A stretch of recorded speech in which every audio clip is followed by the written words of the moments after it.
What's up, Center Stage? This is B-Mac with another great Skype interview for all you metalheads out there. I am talking to one of the three lead singers in Amaranthe. She's got the voice of an angel, but don't let that fool you. She's as tough as she looks. She is drop-dead gorgeous, a great dancer, and she is one of the future female front women of metal. So please help me welcome the always talented and beautiful Elize Ryd. What's up, Elise? Hello, that was a very nice introduction. Well, you should hear the one I gave Olaf. Oh my god, yeah, he's like the god with a guitar. I don't know what you said. I called him a guy who dresses for success but thrashes the guitar at the same time. That was really good, actually. That explains exactly his image. He's very fun. Oh, yes, he was a great conversation. So... Sweet. No, I'm great, by the way. I'm super good. And it's very nice to finally meet you and talk to you. Same here. So, Amaranthe, can you tell me where the name comes from? Yes, we've been speculating a lot because we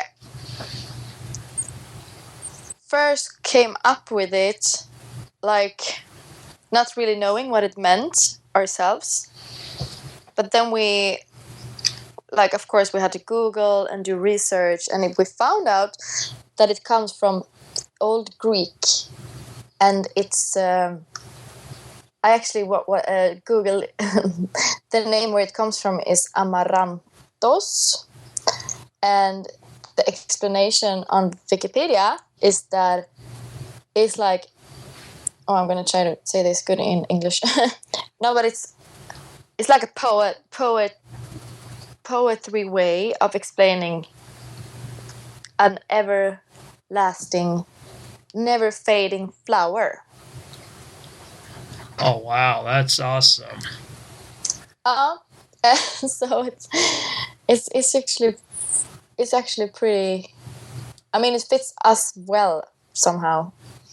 Oh yeah, I mean, you guys sound incredible out there, and I told Olaf this. I call you guys a melodic death metal band with a pop twist. How do you feel about that label? That felt very nice, actually. And back to the name, Amaranthos, it says here, exactly, unfading flower. And that is probably what we are, kind of, We bring a little bit of this, flowery, colorful elements into the darkness. A good way to put it, absolutely. So Olaf told me the story about how you joined this group. Why don't you tell us your version? How'd you come to be part of this band? Me and Olaf and Jake became friends, and we... Apparently, Olaf actually said himself, we talked about this yesterday, that he and me probably wrote the first Amaranthe song together. First, he composed one of the songs that I wrote. And then Jake and Olaf wrote some songs. Actually, they composed some music together. And then they invited me as doing vocal melodies. And we wrote the songs, and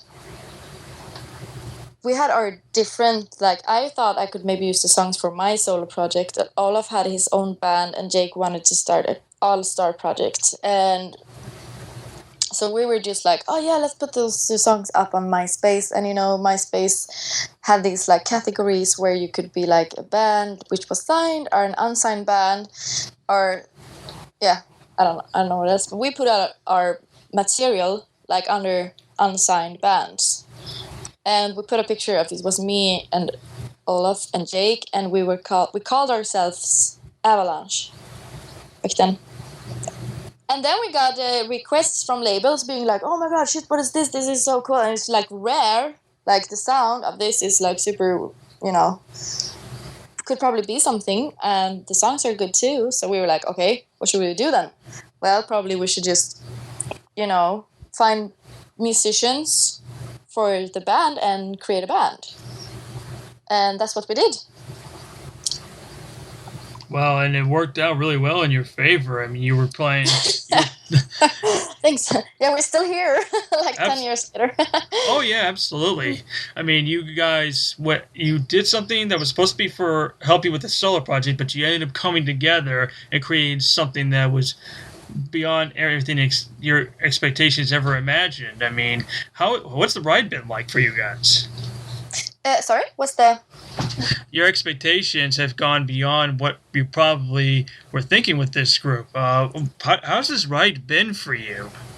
Oh, the ride. Yeah, you know, like, what I thought...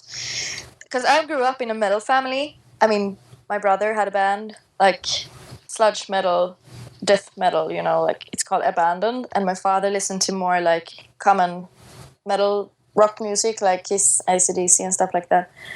So I was familiar with the genre, but I didn't imagine myself being a rock artist. I thought that since my voice isn't so, you know, rock-ish, I thought that probably I was going to do more something else, like musicals and maybe more towards the pop.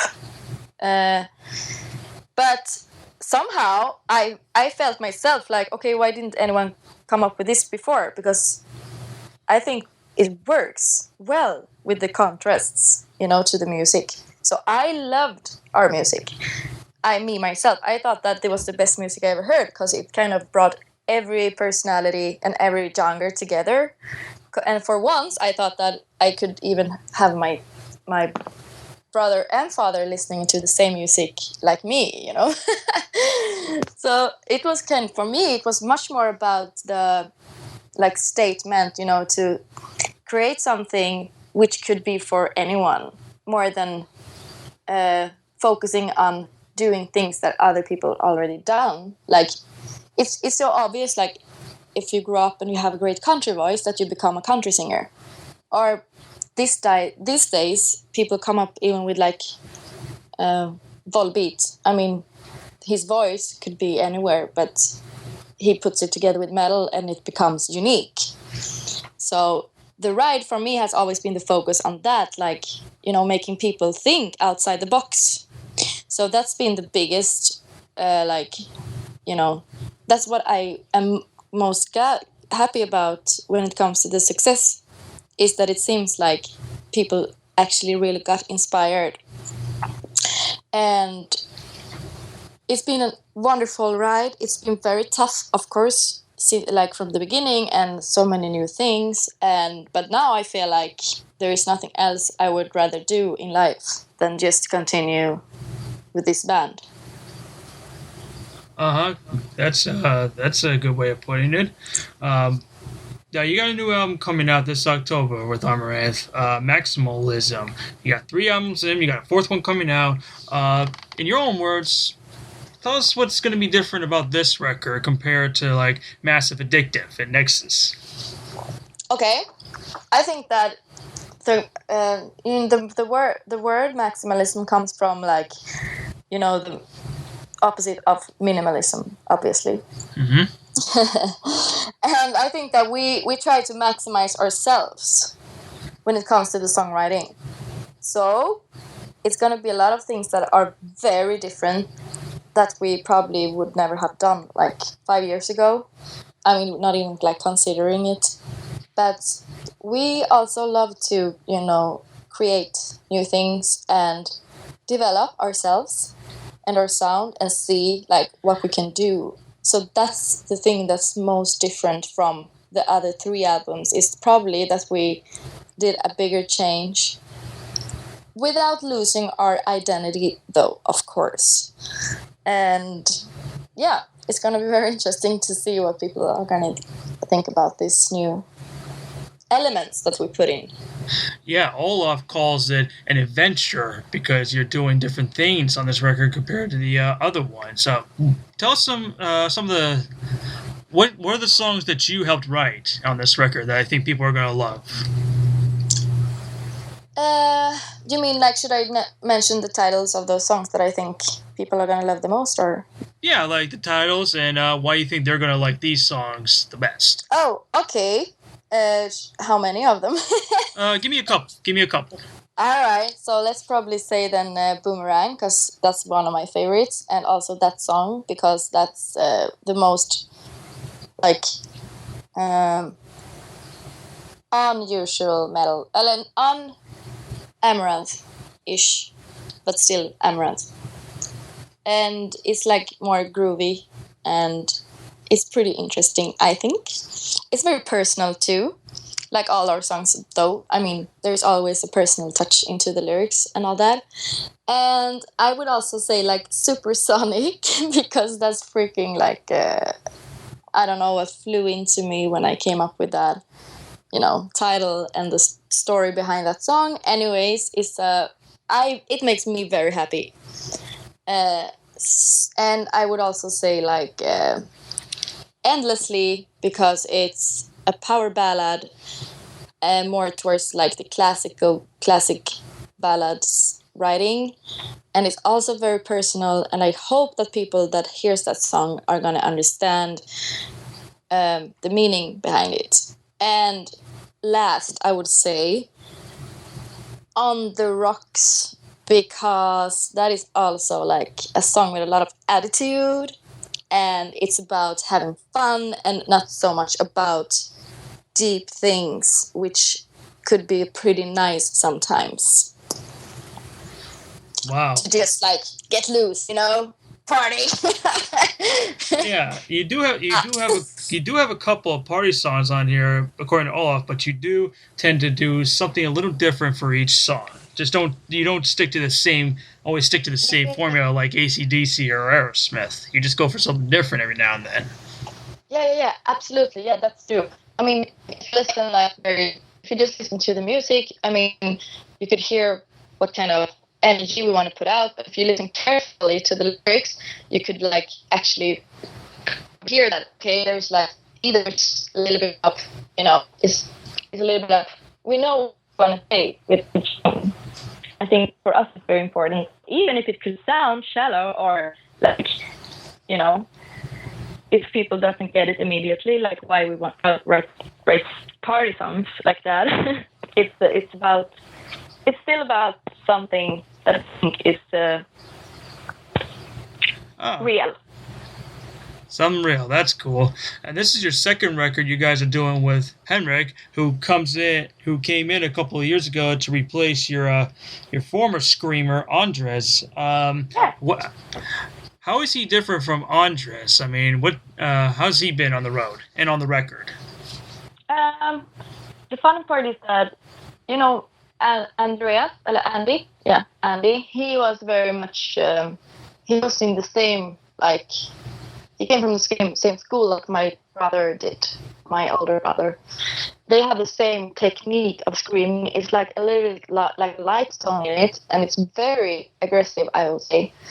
It's like more of this, like, you could hear, like, a lot of pain in it. And what's with Henrik's growl is what I would say a little bit more warm, and he also he likes to play around a little bit more with it, makes it like the rhythms, that he could be a little bit almost like the hip hop rhythms, or I would call it. But he is a funny guy in private, I would say. Extremely, like, happy. So it's been very nice to have him with us on the road, because it's been very, very fun, which is important when you spend time together. I always appreciate people with a little bit of humor, so he's been added extremely much into this group, like positive energy, and it also reflects a lot in the songwriting, I'd say, because he has his own song on this album too, almost, except it's like his song, which is called Fury, and that is like one of the most brutal songs from us probably, but it's also, on the other hand, if you listen to the lyrics, extremely fun. Oh, I can't wait. And they can do those things, you know. I mean, like some people just don't. They limit themselves and feel like, oh, I have to stay like inside this frame. Like my brother would never growl or stuff like that.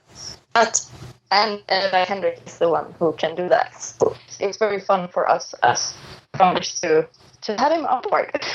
And yeah. Well, that's cool, man. I cannot wait to hear that song. And you also have done work with Camelot and Nightwish. You sometimes do a touring spot with Camelot. Are you still doing that with them, or do you focus more on Amaranthe? No, but I always been focusing on Amaranthe, but to be able to support myself and the band, actually, I did tours with Camelot, which was like the best extra job in the world, because I got so much experience and I got to meet a lot of fans who also later on followed us with the Amaranthe project and everything. So I'm still I'm always going to be part of Camelot since they sing on the record, and I went to the States for the first time on tour with them, actually. And then we followed up with our own band, which was, for me, it was great because then I knew so much more. And I could even teach the guys to be like, okay, guys, you shouldn't do this or you should do that. Or like, here you should be there and there's the backstage. Or, we went even to the same venue sometimes. So that was very learning. And whenever I have time, I will join Camelot. They asked me actually just like a couple of weeks ago if I was available in September. We're going to Japan with bands. I can do that. If sometimes, I have time, then I would go then. But of course, I learned my own. I wouldn't cancel an Amaranthe show to follow Camelot. But that's obvious. It's like arch enemy singer, Oh yeah, definitely. Sometimes you gotta balance. You gotta balance between both acts. And she toured with Camelot before she got the job for Arch Enemy, actually. So I toured with her as well, and Simone from Epicat. That was so great.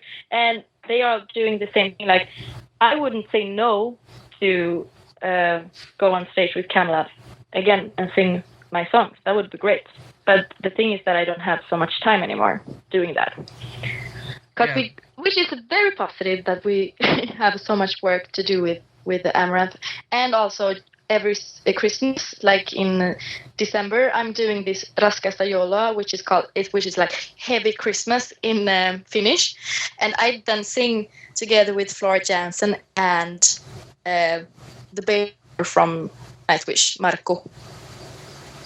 Oh wow, that's pretty cool. I'm gonna definitely check that out. You have to do that, yeah.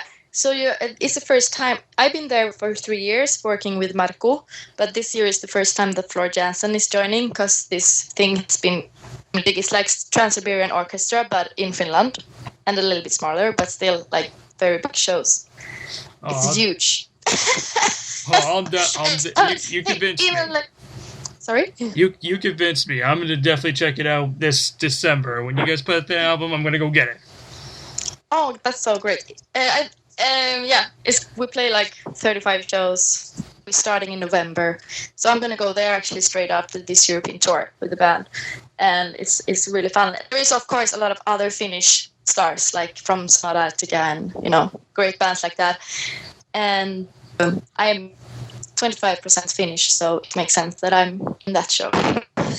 Floor Jansen almost finished now too, since she moved to Finland. I think so, she did. Oh, that's cool. Do you have any American metal bands that inspired you as a singer? I mean, it's pretty weird that, I love Courtney.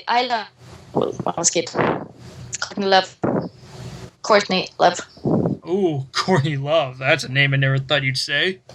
I know, right? I was like, oh no, why don't I have that kind of voice? Now try to sing like her, like, bleh. But then I was like, I just really enjoy this song. So.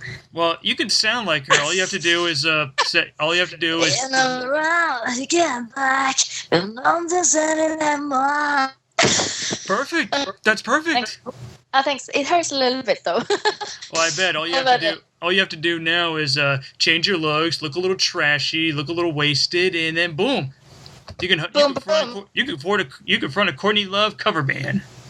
Yeah, that would be freaking awesome. And my sister loved Nirvana, so that's pretty fun. Oh, Nirvana. That's my all-time favorite band.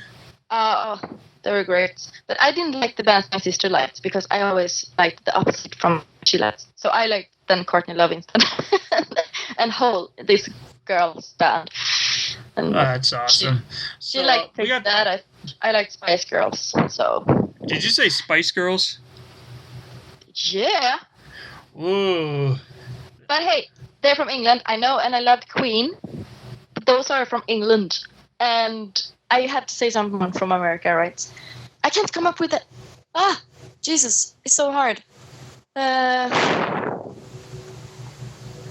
Alright, you know what? Vocally, to be honest, there isn't so many female vocalists from the United States in the metal scene who actually sings, like, in a way that I would, right? So it's hard to find inspiration. Okay, wait, Evanescence. Amy Lee's group. Yeah, Amy Lee, of course. There's a good inspiration right there. She inspired me a lot. I knew all the songs when I was in high school, and I sang along to every word, and it felt amazing. So she was a very big inspiration. Yes. Okay, that's awesome. We got time for a couple more questions. In regards to the music videos that you guys put out, they are very, very interesting. Like with Invincible, you got people that are chasing you and you're hiding from them, and then you get taken up on the spaceship. But what was the inspiration behind the music video of Invincible? I have to think. It's very blurry. It was a very long time ago we recorded that. The idea was that Patrick Elias, our director, he's from Sweden, and we are from Sweden, and we were touring in LA, and we had to make the video, and we were also like in Las Vegas. And then we said, oh, that would be so cool if you could fly over here, bring your cameras, and we record a video here. And then he knew this guy named Scott, who is the secret agent in that video. Uh-huh. And we just made up like different scenes. I said I want to be in a pool, for example. I want pool scene. That was everything on my list, actually. Oh yeah, and then I was like, yeah, I can be, doing this and doing that. I don't actually remember. It was probably Patrick's idea to do this kind of. It was Patrick's idea about the spaceship in the end, of course.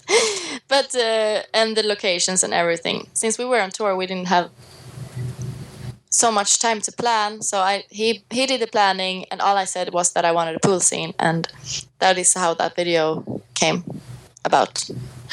Well, I love your guys' music videos. They are so they're so inspirational. They're so weird, yet they're very entertaining. Especially with Drops Dead Cynical. You're in the ring. You're boxing. You got all these guys doing UFC fights.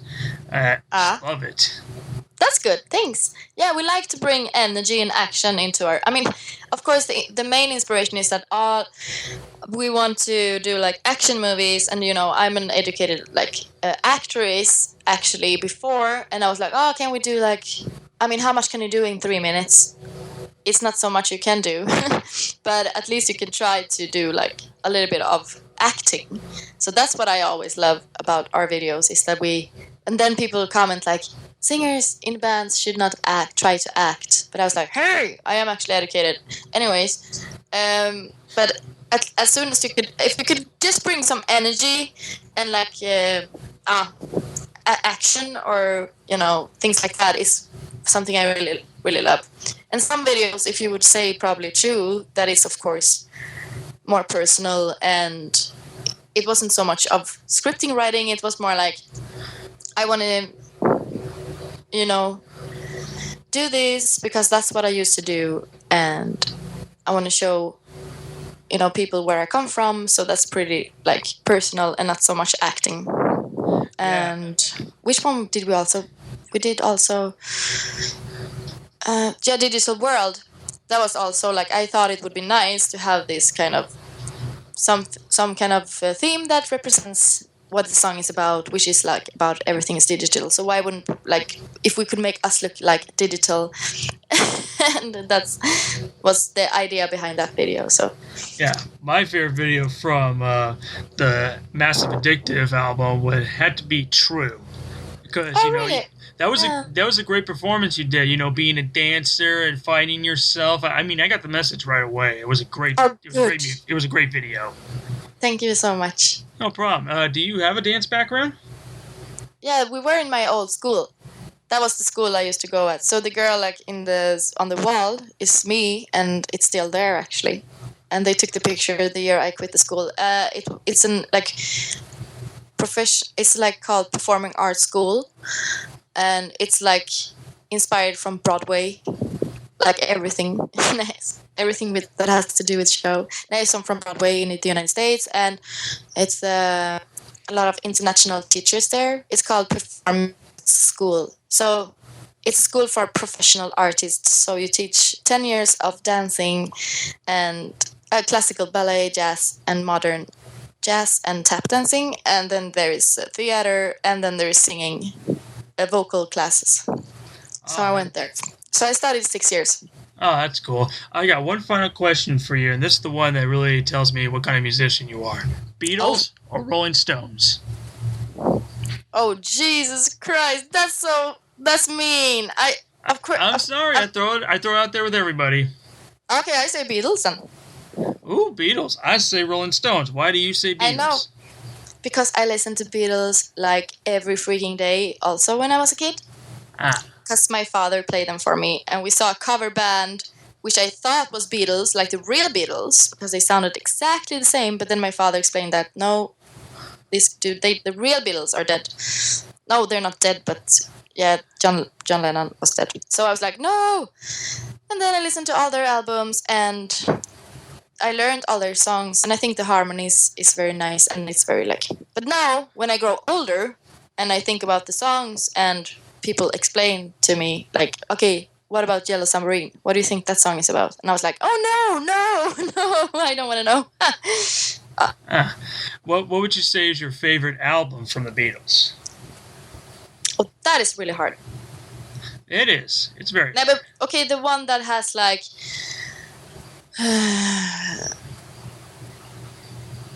well,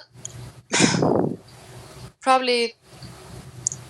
I just remember the covers. I wasn't that big of a fan. I mean, I know all the songs because that's like standards these days. But is there like two covers? One with when they walk over this cross street.